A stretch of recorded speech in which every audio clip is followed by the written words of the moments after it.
오늘 저에게 주신 말씀은 신명기 9장 13절에서 29절의 말씀입니다. 신명기 9장 13절에서 29절의 말씀입니다. 함께 합독하여서 말씀을 읽어보도록 하겠습니다. 여호와께서 또 내게 말씀하여 이르시되 내가 이 백성을 보았노라. 보라, 이는 목이 고준 백성이니라. 나를 막지 말라. 내가 그들을 멸하여 그들의 이름을 천하에서 없애고 너를 그들보다 강대한 나라가 되게 하리라 하시기로, 내가 돌이켜 산에서 내려오는데 산에는 불이 붙었고 언약의 두 돌판은 내 두 손에 있었느니라. 내가 본즉 너희가 너희의 하나님 여호와께 범죄하여 자기를 위하여 송아지를 부어 만들어서 여호와께서 명령하신 돌을 빨리 떠났기로, 내가 그 돌판을 내 두 손으로 들어 던져 너희의 목전에서 깨뜨렸노라. 그리고 내가 전과 같이 40주 40야를 여호와 앞에 엎드려서 떡도 먹지 아니하고 물도 마시지 아니하였으니, 이는 너희가 여호와의 목전에 악을 행하여 그를 경노하게 하여 크게 죄를 지었음이라. 여호와께서 심히 분노하사 너희를 멸하라 하셨으므로 내가 두려워하였노라. 그러나 여호와께서 그때에도 내 말을 들으셨고 여호와께서 또 아론에게 진노하사 그를 멸하려 하셨으므로 내가 그때에도 아론을 위하여 기도하고 너희의 죄 곧 너희가 만든 송아지를 가져다가 불살라 찢고 티끌같이 가늘게 갈아 그 가루를 산에서 흘러내리는 시내에 뿌렸느니라. 너희가 다베라와 마사와 기브롯 핫다다와와 에서도 여호와를 경노하게 하였느니라.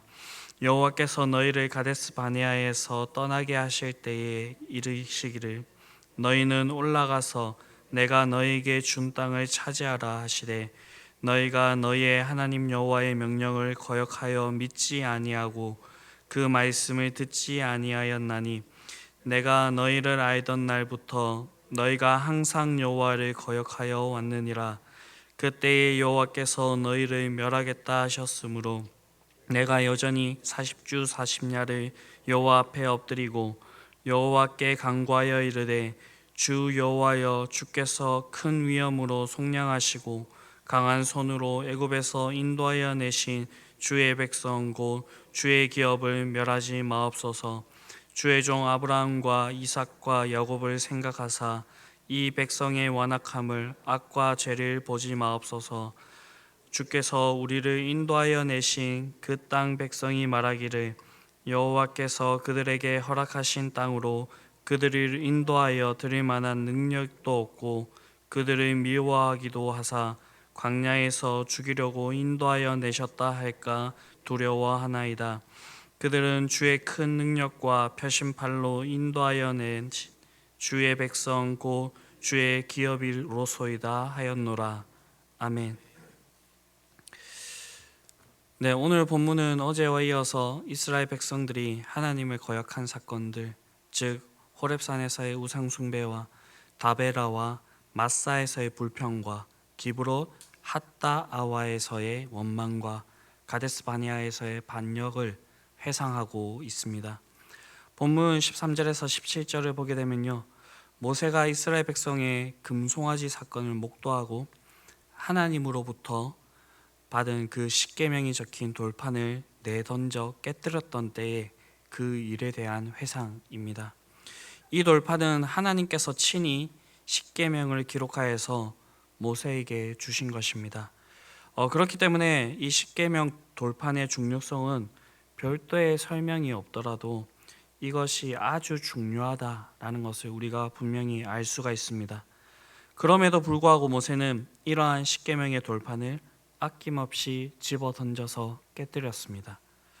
어떻게 보면 이러한 모세의 행위는 하나님 앞에서 지극히 불경스럽게 보일 수도 있는 그런 행위였습니다. 그럼에도 불구하고 모세가 이렇게 십계명의 돌판을 깨뜨린 이유가 무엇이었을까요? 그것은 이스라엘 백성이 이 금송아지를 우상으로 섬김으로써 그 돌판에 새겨진 계명을 정면으로 위반하였기 때문입니다.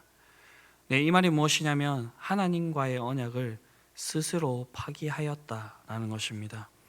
이 일은 이스라엘 백성들이 십계명을 제대로 받기 전에 우상을 만들어 섬김으로써 말미암아 1계명과 2계명을 정면으로 위반하고 스스로 하나님과의 언약을 파기한 것입니다.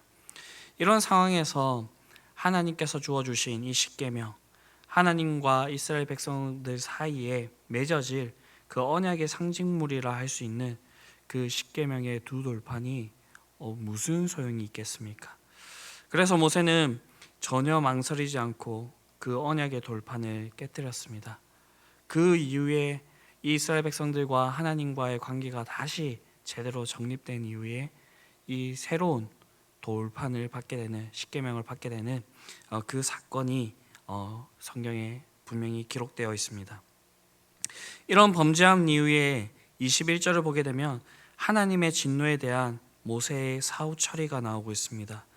너희의 죄 곧 너희가 만든 송아지를 가져다가 불살라 찢고 티끌같이 가늘게 갈아 그 가루를 산에서 흘러내리는 시내에 뿌렸다라는 것입니다. 이 내용은 우상에 대한 철저한 파괴를 담고 있습니다. 금송아지 우상을 불사르는 것만으로 이미 그 형체가 없어졌을 것인데 그것을 찢고 갈아서 그 가루마저 시내에 뿌려 흘러가게 만들었습니다. 마치 처음부터 이 우상이 없었다고 해도 좋을 만큼 흔적을 남기지 않고 그것을 철저하게 제거하는 그 모습을 보여주고 있습니다.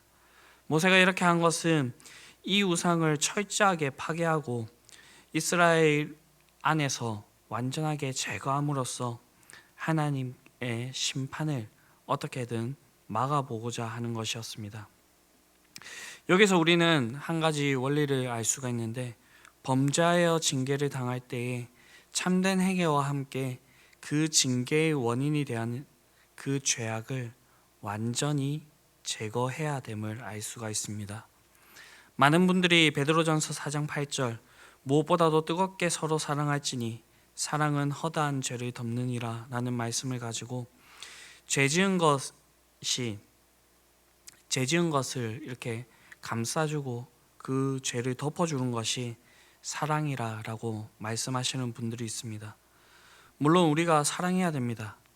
그러나 우리가 죄와 함께 그 사람을 사랑할 수는 없습니다. 우리는 죄는 미워하되 그 사람을 사랑해야 되는 것입니다.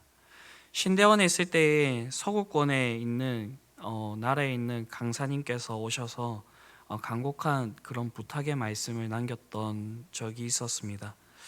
동성애에 관한 말씀을 하셨는데 이미 서구권에 있는 그 교회들은 다 넘어갔다. 그렇게 말씀을 하시면서 서구권에 있는 어느 목사님께서 이 동성애가 죄라는 것에 대해서 얘기를 했을 때에 그 동성애하는 사람들이 그 내용들을 가만히 듣고 녹취하였다가 법정에 고발하여서 지금까지도 벌금을 내고 계신다라고 하는 그런 현실에 대해서 말씀을 해주셨습니다. 그 강사님의 부탁은 한국만은 절대 속지 말고 넘어가지 말라라고 얘기를 했습니다. 그때 동호회를 옹호하는 사람들이 교회를 무너뜨린 프레임은 사랑의 계명이었습니다. 우리가 그들을 사랑해야 합니다.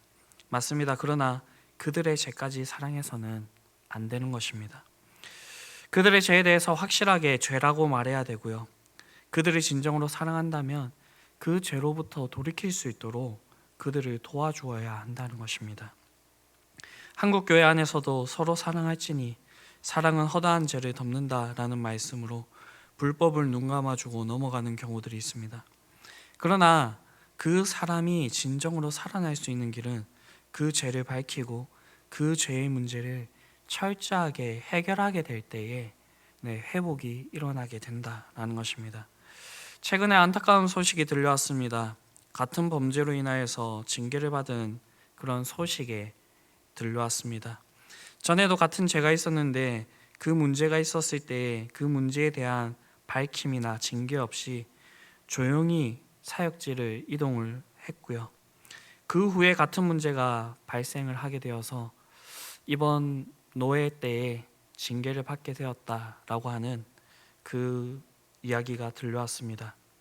그 얘기를 들었을 때에 만약 처음에 범죄하였을 때에 그 죄의 문제를 해결하였더라면 그 목사님은 어땠을까라는 그런 생각을 하기도 했습니다. 많이들 교회의 권징을 부정적으로 봅니다. 그러나 그 권징을 행할 때에 그 사람의 내면과 상태를 더 잘 살펴보도록 그렇게 그 법은, 교회법은 그렇게 이야기를 하고 있습니다. 왜냐하면 권징은 과를 범한 형제를 교정하여 다시 얻기 위함이며 다른 이들이 같은 과를 범하지 않도록 방지하며 누룩이 온 덩어리에 퍼지지 않도록 제거하며 그리스도의 명예와 복음에 대한 거룩과 그 고백을 옹호하며 또 하나님의 언약과 그 언약의 인들을 사악하고 완악한 범죄자들이 더럽히도록 교회가 방치할 때에 교회에 임할 하나님의 진노를 막기 위한 그렇게 행하는 것이 바로 권징이기 때문입니다. 예수님께서도 마태복음 5장 30절 또한 만일 내 오른손이 너로 실족하게 하거든 찍어내어 버리라. 내 백체 중에 하나가 없어지고 온몸이 지옥에 던져지지 않는 것이 유익하니라 라고 그렇게 말씀을 하셨습니다. 이 말씀과 같이 우리를 범죄하게 하여 하나님의 진노를 가져오는 원인이 되는 것이라면 신체의 일부라 할지라도 과감하게 잘라버려야 된다는 그런 각오가 있을 때에 그 죄를 철저하게 우리 가운데 제할 때에 우리는 비로소 죄로 인해 임하게 되는 하나님의 심판과 그 진노를 우리가 벗어날 수 있게 되는 것이고요. 그리고 우리가 다시 회복해 되어서 하나님께 나아갈 수 있게 된다라는 것입니다. 우리에게 이런 일이 있을 때에 우리는 죄의 문제를 해결하고 돌아온 그 형제를 사랑으로 품어주어야 되는 것입니다. 그렇다면 이스라엘 백성들이 범죄하고 오늘날 우리가 범죄하는 그 이유가 무엇일까를 생각해 보았을 때 그것은 믿음이 없었기 때문입니다. 다베라와 마사에서의 불평과 기브로 핫다아와에서의 원망과 가데스 바네아에서의 반역 또한 믿음이 없었기 때문입니다. 하나님께서 그들을 정말 놀라운 기적과 이적으로 그들을 특별하게 선하게 인도하셨지만 하나님을 믿지 못하였다라는 것입니다. 네, 이러한 사실이 놀라운 일은 아닙니다. 성경의 곳곳에서 하나님의 특별하신 역사하심을 경험하였지만 하나님을 믿지 못하는 그러한 기사들이 많이 기록되어 있기 때문입니다. 그러나 반대의 경우들이 있습니다. 창세기 15장을 보게 되면 아브라함이 여호와를 믿으니 여호와께서 이를 그의 의로 여기셨다라고 그렇게 말씀하고 있습니다. 하나님의 말씀과 약속에 대한 그 믿음으로 나아갔던 그 모습이 있을 때에 하나님께서 이것을 의로 여기시고 기뻐하셨다라는 것입니다. 그것이 우리가 바랄 수 없는 그러한 일이라고 할지라도 하나님께서 말씀하시면 우리가 믿음으로 받아들이는 그러한 일들이 있을 때에 우리는 하나님을 기쁘시게 하실 수가 있고요. 우리가 범죄하지 않고 하나님과 온전히 동행하면서 살아갈 수 있다라는 것입니다. 그렇게 이번 주에 들었던 우리 주일에 들었던 그 말씀처럼 우리는 말씀에 대한 합당한 반응을 보이면서 우리의 삶을 살아가야 되는 것입니다. 우리의 믿음 없음으로 인하여서 우리는 세상과 타협을 시도하게 되고요. 믿음이 없음으로 악한 말로 원망하게 되고요. 믿음이 없음으로 하나님을 시험하게 되고요. 우리의 탐욕에 이끌려서 그렇게 살아가게 됩니다. 우리의 인생 가운데 많은 일들이 있습니다. 물론 우리가 모든 영역에서 하나님을 깊이 경험하지 못하였기 때문에 우리의 삶 가운데 반드시 믿음 없는 모습들이 드러나기도 하고요. 그리고 그 믿음 없음이 우리의 범죄로 이어지는 그러한 모습까지도 나아가게 될 수도 있습니다. 그때 우리가 해야 될 것은 하나님 앞에 엎드리는 것입니다. 25절에서 29절은 이스라엘 백성을 멸하시겠다는 하나님의 계획 앞에서 모세가 취한 태도를 기록하고 있습니다. 즉 모세는 40주 40야를 하나님 앞에 엎드려서 이스라엘에게 자비를 베푸시도록 그렇게 간구하였습니다. 우리가 만약 범죄한 가운데 있다고 한다면 이렇게 철저하게 하나님 앞에 엎드려야 될 것입니다. 특별히 우리가 이렇게 우리의 믿음 없는 그 모습들이 드러날 때에 우리가 해야 될 것도 역시 마찬가지입니다.